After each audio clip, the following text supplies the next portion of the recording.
उतना ही राम राम और आपको भी उतना ही राम राम।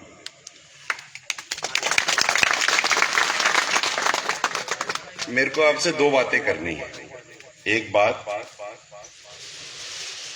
बात तो कि हम कर्नल साहब की अस्थियों को लेकर के 17 तारीख से खेतड़ी से शुरू हुए और आज हम आखिरी दिन पे हैं और आज 10 तारीख हो गई। अब हम 2-3 जगह और जाते हुए सीधा पुष्कर चले जाएंगे। पुष्कर में 12 तारीख को जो कर्नल साहब का जन्मदिन भी है और कर्नल साहब के जन्मदिन के दिन कर्नल साहब की अस्थियों का विसर्जन किया जाएगा। ये विसर्जन 52 घाटों से होगा और इसको मैं नहीं करूंगा क्योंकि मैं तो जो कर्नल साहब के विधि विधान से जो हमें करना था अस्थियों का विसर्जन, वो तो हम सौरव जी में कुछ महीने पहले करके आ गए।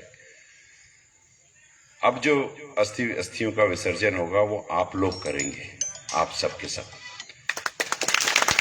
और केवल आप जो मुट्ठी भर लोग यहाँ पर हैं, केवल वो नहीं, आपका परिवार, आपके साथ के सारे लोग, आपके घर के माता पिता, बच्चे, बहन, बेटियां, धर्मपत्नी, सब के सब यहाँ बात कर लें। बेटा देखो, जिंदगी में एक चीज सीखो, अगर मैं आपको समय दे रहा हूं और आप भी मुझे समय दे रहे हो तो सबसे मूल्यवान समय है।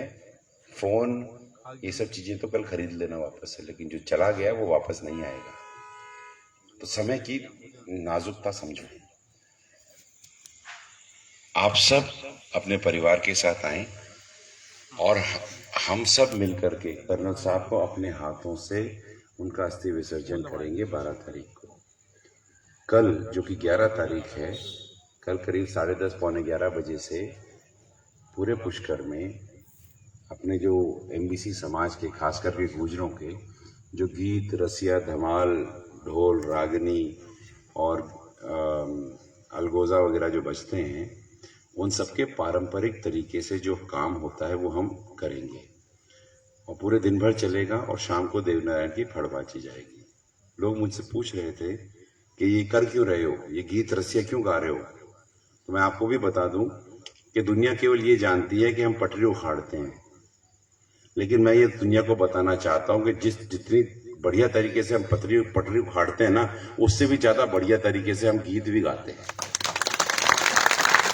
क्योंकि हमारी संस्कृति बहुत बड़ी है और गुजरों का, लोग कहते हैं गुजर एक जाति है, मैं उसमें विश्वास ही नहीं करता।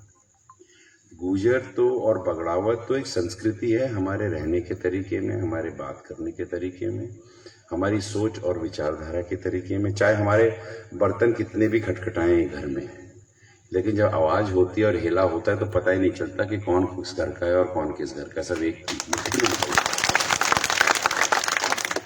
और आप ये देखो, और जी मैं 5 मिनट ज्यादा ले लूं।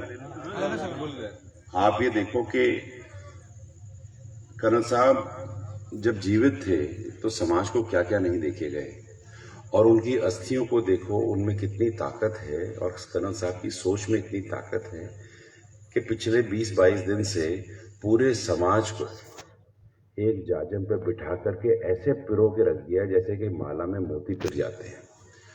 और हम सब, पूरा राजस्थान आज की तारीख में नाच रहा है। लोग सोशल मीडिया पे अजीब चीजें लिखते हैं कि भैया पागल हो गया विजय, अपने बाप के पिता की अस्थियों के ऊपर नाच क्यों रहा है? तो मैंने कहा पागल हम नहीं, पागल तुम लोग हो गए हो। जब कोई व्यक्ति, और मेरे तो पिता हैं, जब समाज को इतना कुछ दे के चले गए, देखो जिसका जन्म हुआ वो तो जाएगा साहब, कोई कुछ दिए भी ना चला जाता है, कुछ अपने जीवन ऐसे जी के चला जाता है। लेकिन कर्नल साहब ने हमें जो कुछ भी दिया उससे हमारे आने वाली पता नहीं कितनी सारी नस्लें फलेंगी फूलेंगी। हमारी बेटियां पढ़ने लग गई हैं, एसडीएम बनने लग गई हैं। आज से कुछ साल पहले जब हमने स्कूटी योजना शुरू करी थी तो केवल 252 फॉर्म आए थे और कट ऑफ केवल 52-53% थी। आज 18,000 फॉर्म आते हैं और 98 से 88% कट ऑफ रहती है। अब हम किस चीज के लिए खुशी नहीं मनाएंगे, उत्सव नहीं बनाएंगे, तो फिर किस चीज का उत्सव मनाएंगे भाई? तो हम तो खूब नाचेंगे साहब, खूब डीजे बजाएंगे, लेकिन मैं जानता हूं यहाँ पे एक गमी हो गई है, इसलिए हम लोग शांत हैं। मैं समझता हूँ और मेरी पूरी संवेदना है सबके लिए, लेकिन जो बात है वो तो बात है साहब। इसलिए हम तो खुशी मनाएंगे, नाचेंगे, जाएंगे, ये सब काम चलेंगे। दूसरी बात मैं ये भी करना चाहता हूँ कि अपन तो सब हैं ही।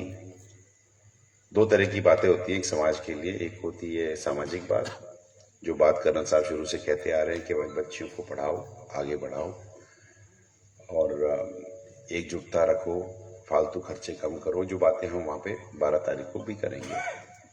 दूसरी बात होती है जो कर्नल साहब अपने जीवन के अंतिम क्षणों में, जब उनकी तबीयत ठीक थी, तो उन्होंने कही थी कि एमबीसी समाज बलभूल हो रही है। क्या बलभूल हो रही है? आपको मैं बता दूं, समझने की बात है। राजस्थान में 200 विधानसभाएं हैं, उसमें से 75 विधानसभाओं में एमबीसी समाज, जिसमें भूजल बाहुल्य है, 31,000 से लेकर के 78,000 वोट आपके हैं और आपकी जिंदगी में केवल आप 8 विधायक बना के रखते हो। चुल्लू भर पानी में आप डूबोगे या मैं डूबूंगा, मुझे ये बता दो। अगर आपके पास 75 विधानसभाओं में दम है तो आपको ये दम दिखाई क्यों नहीं देता? आज मैं सुबह एक मीडिया वाले से बात कर रहा था, तो मैंने बोला हमको, हमारे समाज को इन पॉलिटिकल पार्टीज ने दिया क्या है? हम तो भीड़ तंत्र हैं कि जब मीटिंग करनी है तो चलो चलो गुजरो, चलो चलो चलो, खाना मिलेगा, पकवान मिलेंगे, पैकेट मिलेगा खाने का, 2 केले मिलेंगे और सब झंडा लेके ले फुर। मिला क्या तुम्हें? मुझे बताओ क्या मिला? अभी मैं देख रहा था सचिन की फोटो मेरे साथ में लगी है, मेरे छोटा भाई है। हमने बनाया सचिन को सीएम, इन्होंने क्या बना के दे दिया आपको? आज क्या है? इंदिराज और सचिन बराबर है कि नहीं? सच बात बताओ, तो मिला क्या तुम्हें? मैं पार्टियों की बात ही नहीं कर रहा हूं, मैं तो समाज की बात कर रहा हूं। समाज ने मर के एक वोट दिए, 13 विधायक दूसरी पार्टी के हरवा दिए और अपने समाज के, और तुम्हें मिला गया? एक पार्टी खुश हो गए हो, वो 13 जीत गए, हमारे 8 जीत गए, बाकी सब हार गए। अरे समाज जीता कोई, हारा कोई मतलब ही नहीं है। हारा तो समाज है भाई। तुम्हारे 13 विधायक खत्म हो गए, 13 और 8 होते तो आज विधानसभा में 21 होते नहीं होते? बताओ। और सचिन को क्या बना के छोड़ दिया? साधारण एमएलए। अब तो वही बात हो गई ना, खाया पिया कुछ नहीं, गिलास तोड़ा 12 आने और जग हसाई सो अलग। अब मुझे बताओ, झंडा ले लेके तो घूमोगे क्या? और मैं एक पार्टी में तो सब पार्टियों की बात कर रहा हूं। तुमको टिकट कितने मिलते हैं? 75 विधानसभा काबिज करने वाले समाज को मिलते कितने टिकट हैं? 8। चुल्लू भर पीने में डूब मरो, और मैं भी तुम्हारे साथ ही डूब मरूंगा। या फिर ऐसा काम करो जो मैं कहता हूं कि आज के बाद किसी भी पॉलिटिकल पार्टी की मीटिंग में जाने की जरूरत ही नहीं है। जब तो हम ही नहीं गांठते तो हम तुम्हें क्यों गांटें? बताओ। एक पार्टी का संगठन बना नहीं है और दूसरे के संगठन में आप हो नहीं, आप करोगे क्या? मैं भी पॉलिटिकल पार्टी से जुड़ा हुआ, लेकिन मैं समाज के लिए सच कहूंगा भैया। सच्चाई तो ये है कि तुम्हें कोई गांठ ही नहीं रहा। क्या हो, हमारी औकात क्या है आज की तारीख में? आज की तारीख में क्या है बताओ? क्या है? युवा पागलों की तरह झंडा लिए लिए घूम रहे हैं। नेता तो आगे निकल जाता है, पार्टी आगे, तुम्हारे हाथ में क्या रहता है? झंडा। उसका अचार डालोगे? बताओ, तुम में से कोई कुछ बना? पूछ रहा हूं तुमसे। मेरा मानना यह है, बाकी तुम्हारी इच्छा। नहीं, खिलखिला के हंस रहे हो भाई, बात तो मैं सही कह रहा हूं, मुझे पता है। मुंह पे हंसी कर लो, अंदर तो तुम्हारे भी रोंगड़े चल रहे हैं जैसे मेरे चल रहे हैं। और सच्चाई, शायद तुमको सच्चाई इस तरह से खुल के किसी ने बोली नहीं है, आईना नहीं दिखाया। देख लो, तुम्हारी गलतियां तुम्हारे बच्चे भुगतेंगे, जो भुगत रहे हैं आज। स्कूलों में टीचर नहीं है। देवनारायण बोर्ड की छात्रवृत्ति पिछले 900 दिन से नहीं मिली है। कौन सी दुनिया में जी रहे हो तुम लोग, जिसके ऊपर हम छाती तक, जिस चीज को करवाने के लिए हमारे 73 लोग शहीद हो गए, वो चीज ही नहीं चल रही। तुम कौन सी दुनिया में केड़ा गा रहे हो भाई? सच कह रहा हूं, सुन लो मेरी बात, बहुत पते की बात कह रहा हूं। देखो, मेरी हो गई 51 साल की उम्र, मेरी जिंदगी है 20 साल की बची दौड़ भाग की। जो चीज 75 साल से हुई नहीं, वो अगर करनी है तो दौड़ना तो पड़ेगा। तो मेरे साथ दौड़ लो। अगर नहीं दौड़ना है तो तुमको तुम्हारी राजी भाई, तुम्हें जो करना है करो। लेकिन हाँ, तुम नहीं दौड़ोगे तुम्हारी किस्मत, लेकिन मैं तो दौड़ूंगा और 37 MLA मैं अपने एमबीसी समाज के बना के छोड़ूंगा, चाहे तुम हो चाहे नहीं। मेरे लिए समाज सर्वोपरि है। पार्टी कोई भी बनाए, हमें उससे कोई फर्क नहीं पड़ता, लेकिन हमारे समाज के लोग आगे आने चाहिए, जाजम पे बैठने चाहिए। आज देखो एमबीसी समाज के एक स्तंभ है रेबारी राय का देवासी। करो जी, देखो ये 12 विधानसभाएं हैं जिनमें इनके 55,000 से ज्यादा वोट हैं।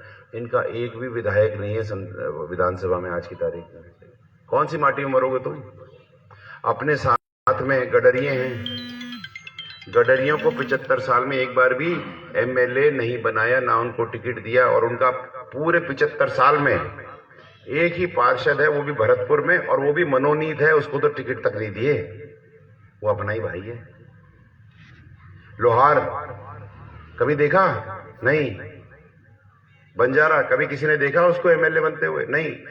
जो बंदा, जिस बंदे को, एक बात बताओ, जिस बंदे को बकरी और भेड़ की मेंगनी में फर्क नहीं पता, वो कैसे बताएगा उसका पालन पोषण कैसे करना है? ये बताओ मुझे। जिसने कभी गाय का चारा नहीं करा, जिसको ये नहीं पता कि भाई खड़ कैसे भिगोई जाती है और ये लंपी डिजीज से होता क्या है, जिसने कभी घर में गाय नहीं पाली, वो तुम्हारे भविष्य को निर्धारित करेगा। वो आदमी निर्धारित करेगा जिसने कभी वहां पे बैठा ये काम करें, इसको पता दर्द तुम्हारा। वो कहावत है ना, हिंदी में कहते हैं कि जिसके पैर न फटी भिवाई, वो क्या जाने पीर पर आई।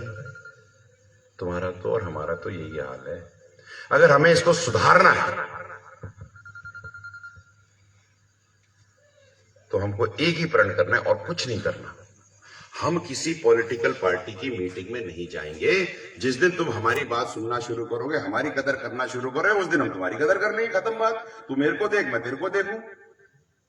भाई अपने समाज में आटा साटा तो होता है ना, ले भैया अब राजनीतिक आटा साटा करेंगे। मजा बात करते हैं 10 बात कर लो। तो मेरा तो ये मानना है, मेरे को बात करनी थी आप लोगों से, तो मैंने कर ली। आप सब पहुंचिए पुष्कर में, 12 तारीख को हम आपका वहां इंतजार करेंगे और बहुत अच्छा लगेगा जब आप वहां पहुंचोगे। अगर कल पहुंच जाओ तो बहुत ही अच्छा है। 11 बजे से गीत रसिया में पास में ही तो है, ये तो रहा पत्थर फेंका पहुंच गया यार। ठीक है, तो आप सब आओ, और तुम्हारे पास भी कोई अच्छी जोट हो गीत गाने वाली तो दुमोड़ा से लेकर आना। हम भी देखे करौली वाले अच्छे गाते हैं, तुम वाले अच्छे गाते हैं, पता तो चले। या केवल चुपचाप ऐसे ही बैठे रहोगे तो क्या? हाँ, लेकिन आना जरूर, इंतजार करेंगे और सारी सेल्फियां वहां खींचेंगे। अभी लाइट कम है, एक सेल्फी खींचने में 10 मिनट लगेंगे भैया, इतने टाइम नहीं है हमको। ठीक है, राम राम साहब।